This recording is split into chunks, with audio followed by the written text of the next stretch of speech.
Assault scandals in a New Zealand school has finally been lifted. This is how many boys are found to have been abused at Auckland's Dilworth School, 175, and it's believed that number's likely to be higher. An independent inquiry led by Dame Sylvia Cartwright engaged with 681 people to produce its final report.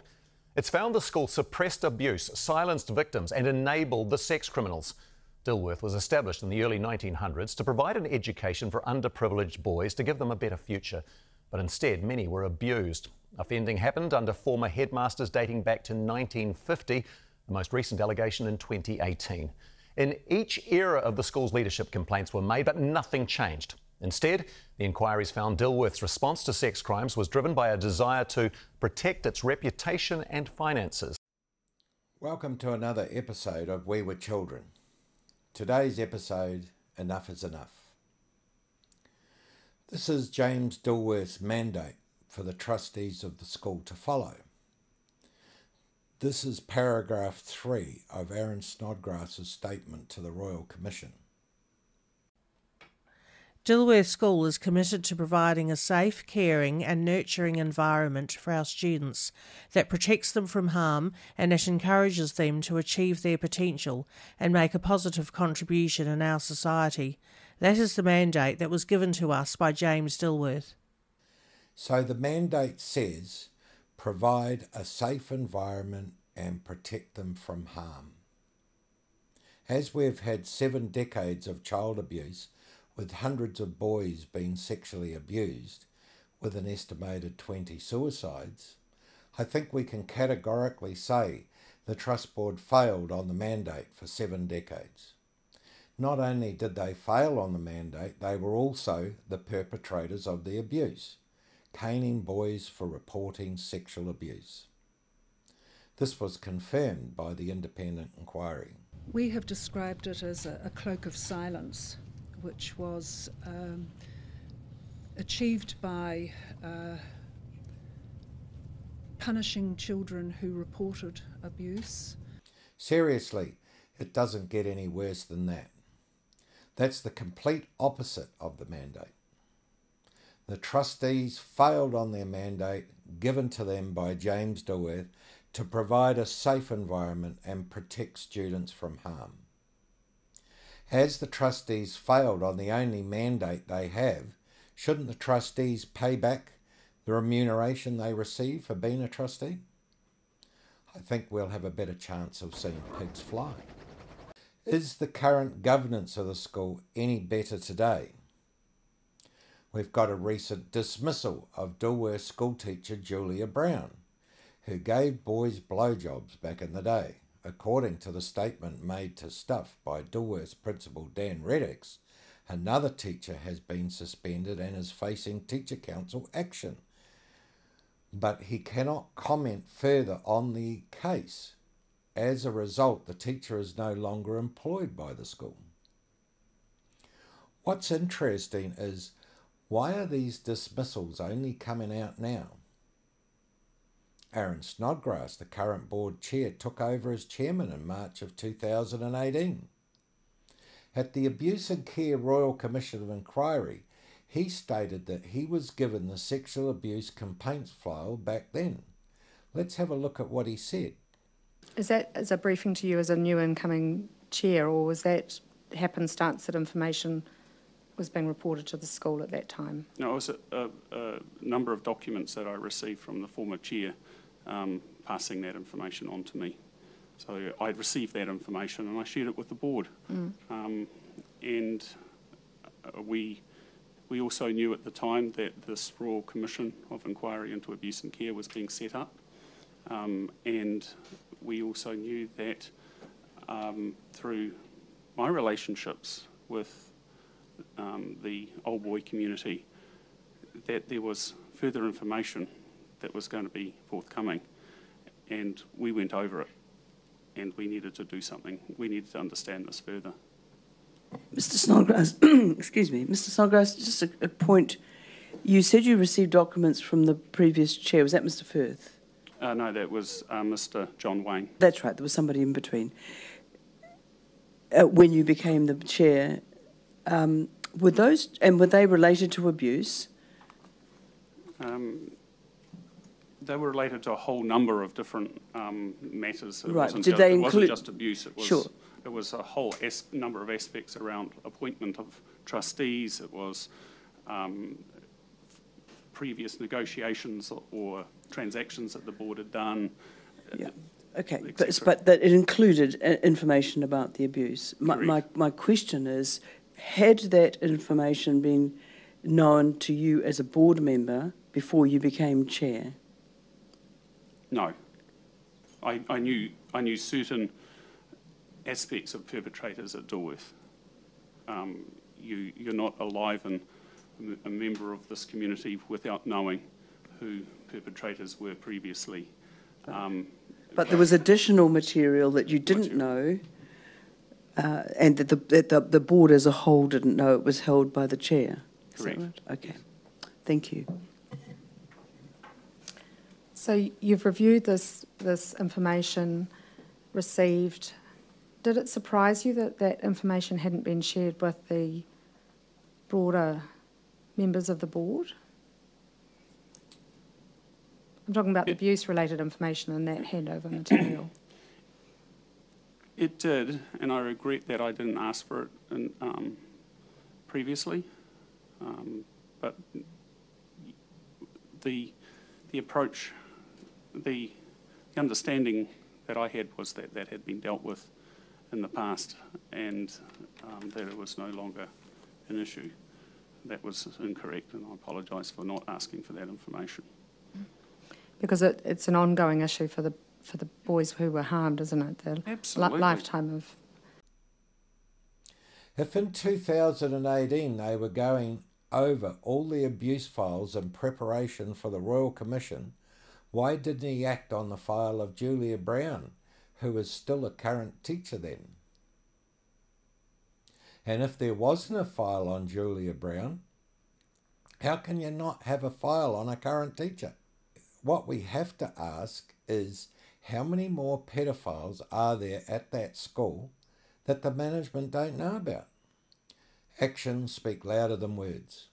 The results show, no matter how you want to call it, they've got pedophiles coming out of the woodwork at Dilworth School.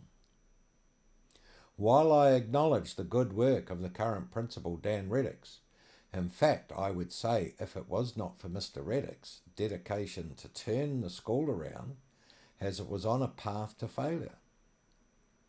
Unfortunately, that old school mentality and culture is still embedded in the current governance. The Royal Commission into Child Abuse in Australia found it takes on average 24 years for a child to report sexual abuse. We won't really know for another 22 years how effective the new child-wise systems and processes are. Do they really care about the former students who were victims of abuse while in their care? They have an independent redress panel deciding what each former student of abuse should receive in redress. That sounds fair. The only problem is the board decided the maximum amount the panel could award. The trust board put a cap on what the panel could award.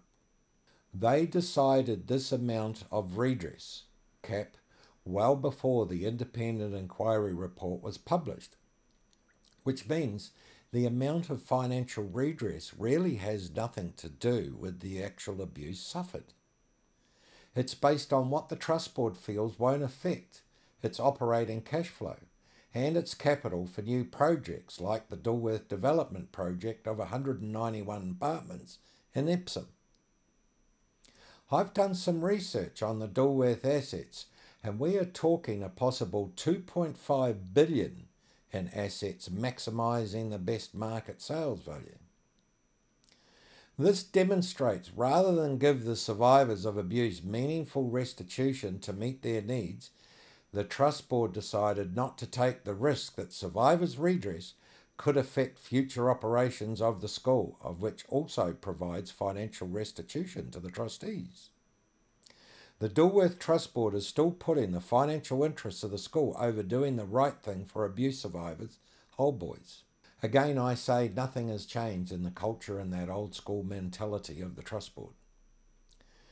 To the wider Dilworth community, do you think it's fair the survivors of sexual abuse have a redress cap. Seriously, take a minute to really imagine you were raped at Dilworth. You have lost your innocence. You are confused with your sexuality. You struggle with relationships. You have conflict with family because you blame them for putting you into Dilworth. You isolate yourself from family, friends and the public. You can't unsee that shit. It pops back into your memory at any time. Could be a smell or a word. You can no longer focus without that memory ruining every day. To try and put it out of your mind, you try to suppress it with drugs or alcohol or both. Before you know it, you have a drug problem to support. The drugs stop you holding down a job, so you turn to crime to support your habit. Next thing, you end up in jail. No career, no future, now you're looking at rehabilitation. You get off the drugs, and then the memories come back to haunt you. Before you know it, you're 50. You have no assets, no career, no future. A few of you have already given up at this point and committed suicide. You are now coming to terms with what happened to you. You are now getting on top of the habit. You are starting to hold down a job. But how do you get any real security for retirement? Life has passed you by and retirement is looking bleak with rents going up. To buy a house in New Zealand, the house median price is $900,000. Dilworth Redress is offering a house deposit when they failed on their mandate to provide you a safe environment and protect you from harm, thus destroying your life. At age 50 and 60 with no career, you can't get a mortgage, and if you can, you can't meet the repayments. If you're still not convinced, then have a close look at the Dilworth documentary coming out soon.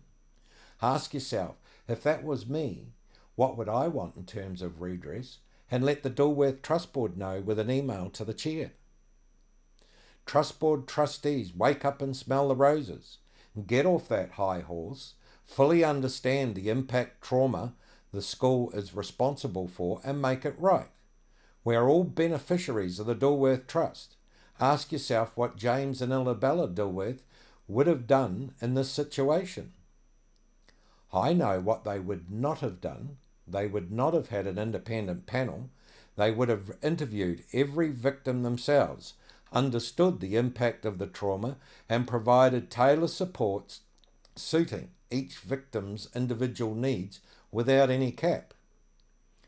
Your number one priority before anything else should be to give that life back, or at least the next best thing, to the victims of Dilworth School abuse. Let's have a look at what the inquiries say about Dilworth's relationship with the survivors.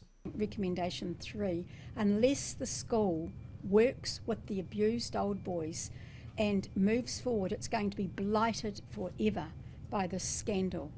So it must immediately start to build the bridges. There's been a real division at the school now between those who had a great time at the school and achieved well in life, in their careers, and those who were abused, and that the school has to come together as one, acknowledge the terrible suffering of many of its students and bring them along, or they must enable the abused students to bring them along on a healing journey that's got to be unique to Dilworth. That is vital for the school's ongoing reputation. Enough is enough. As hundreds of boys' lives have been destroyed, and not forgetting those who chose to take their own lives because of the abuse, the Dilworth School name is destroyed. I can't really see any real change in the old school mentality and culture with the governance. I appeal to the Dilworth community. The old boy trustees of Dilworth School for 7 decades chose to protect the reputation of the school over their mandate given to them by James Dilworth.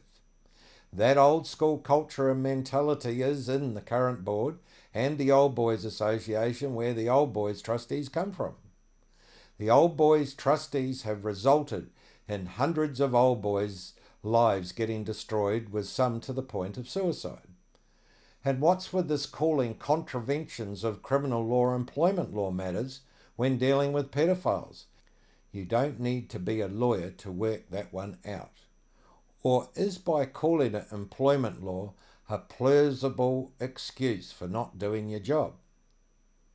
The old boy trustees and management staff that made these decisions are not being held to account. In fact, the trust board even paid for lawyers to protect them from the inquiry. The only way to really get rid of that culture and mentality out of the governance and get justice for the victims of abuse is to sell what's precious to them, Dilworth School. Close down the school, sell the assets and distribute the funds to all the beneficiaries of the trust, who are all the current and former students who are alive today. Pay the current staff a year's salary as redundancy. 2.5 billion of assets divided up to an estimated 3,000 beneficiaries equals around 830k per beneficiary. I have started an online petition, Sell Dilworth School. If you support this proposal as the best solution and want some extra cash, then please sign my online petition. Estimated 3,000 beneficiaries can then make an application to the High Court under the Trusts Act 2019, Section 112, for the removal of the trustees. Section 112, court may make an order for removal of a trustee. For these reasons: 1. The trustees have failed to abide by the mandate of the will for 7 decades, resulting in loss of life. 2. Decades later, after the abuse, are they only now removing paedophiles from the school? 3. The trustees have disrespected the victims of abuse by not collaborating with them and treating them as a commercial transaction. The beneficiaries then appoint new trustees with a new mandate to sell Dilworth School. I leave you with this quote given to a survivor by the police Operation Beverley. Being under the care of Dilworth, we would consider that as torture. Thank you for watching. Please subscribe to this channel so I can let you know about the next episode.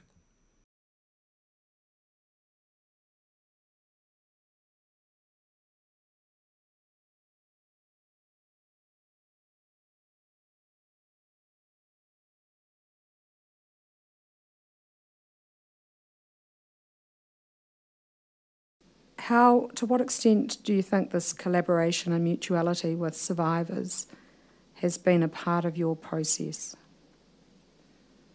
Look, I think we could have done better. And Dilworth can come to us. Dilworth can come on our waka and do the right thing by them. Unless the school works with the abused old boys and moves forward, it's going to be blighted forever.